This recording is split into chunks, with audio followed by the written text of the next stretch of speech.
Алексей Федосеев кикбоксинг менен 13 жашынан бери машыгат. 20 жылдан бери Кыргызстандын атын дүйнөнүн 4 бурчуна таанытып келет. Бүгүнкү күндө аталган спорт боюнча чеберлер арасында дүйнөнүн 3 жолку чемпиону. Ал өлкө желегин чет өлкөлөрдө желбиретип жүргөнүнө абдан сыймыктанат.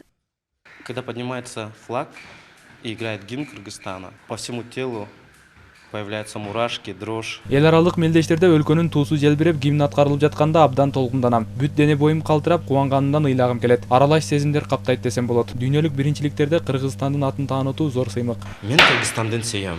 Кыргызстандын желегин желбиретем. Алексей өңдөө Кыргыздын байрагын даңазалаган спортчуларыбыз арбын. Кече жакында эле Киев шаарында өткөн эл аралык мелдеште кыргыз балбандары байгелүү орундарды камсыздап келишти. Жогорку иш-чараларда туубуз желбиреп турса, уулу татыктуу чыккан атадай эле сүйүнүп сыймыктанам дейт авторлордун бири Эдил Айдарбеков. Ой, биздин балабыз тиякта желбиреп атат тиги стадиондо. Спорт кайсы жер болбосун, жеңиш болгондо ошол желегибиз көтөрүлөт. Сыймыктанабыз да. Баягы баласы мындай жакшы жигит болуп, чоң жигит болуп, элге көрүнүп турса, энеси атасы кандай сүйүнөт, ошол сыяктуу болуп калат экен. Өлкөнүн эгемендигин тастыктаган символду даярдоодо авторлор күн түн дебей эмгектенишкен. 1992 жылдын 3-мартында Кыргыз Республикасынын Жогорку Советинин токтому менен бекитилген мамлекеттик тууну Ак үйдүн үстүнө илүү бактысы Бекбосун Жайчыбековго буйруган. Ал учур күнү бүгүнкүдөй эсимде дейт автор. Ошо тууну көтөрүп бардым этип, ал жерден киноға тартып алышты, тартып жатсы да. Анан мен четине чыктым. Адам кайнайт.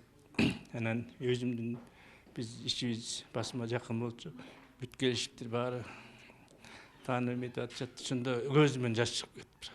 Ушунчалык толкундануу болду. Бул жанагы сессияда кабыл алып атканда андай болгон эмес. Ушундак бир асманда учуп бараткан сыяктуу сезим болду ошондо. Адам өз баласын жакшы көрөт. Кандай өстү, жакшы болду, жаман болду, кара баласын аппагам дейт дегенде. Бул биздин жүрөгүбүздөн чыкты да.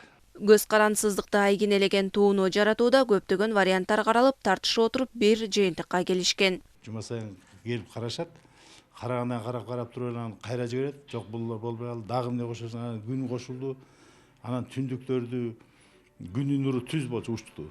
Аны кайрадан түндүктүн нурларын кичине ийреткиле, себеби кыргыз элинин мүнөзү жумшак, себеби мынчалык өтө остур эмес. Аны ийретишке туура келди. 40 нурун чачыраткан күн, 40 уруу, 40 күн деген сыяктуу 40 уруудан куралган элбиз дегенде, ошол 40 нур аркылуу чагылдырылган. Туунун түсү бир топ талаш тартыштарды жараткан. Кээ бирлери Кыргыздын туусу көк асаба болгон деп көк түстөгүнү кабыл алууну сунушташкан. Филология илимдеринин доктору профессор Сыртбай Мусаев кызыл түс Кыргызда мээрмандыктын жана каармандыктын белгиси экенин белгилейт. Баатырдыктын, дөөлөттүн символу катары, түсү катары каралган. Мисалы үчүн, мына сиздер биздин эл такай согушка чыгып жүргөндө, согуш жүргөн ошондо кызыл түс менен да белгиленген. Кызыл түс ошол каармандыктын белгиси болгон.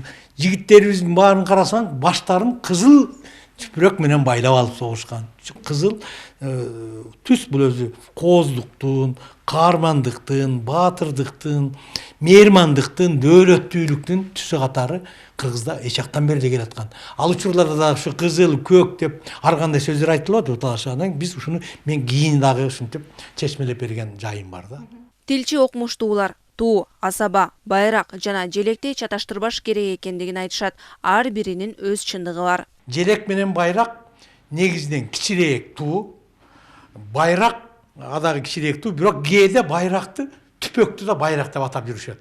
Элдик озек чыгармаларда да ушундай айтыла берет. Бирок чыныгысы төрт башка түшүнүктүү туюнткан нерсе. Бирок кээде туу деп асабасын дагы, кездемесин дагы, түпөгүн дагы, учун дагы баарын бириктирип туу деп айтып коет. Бул экинчи мааниси.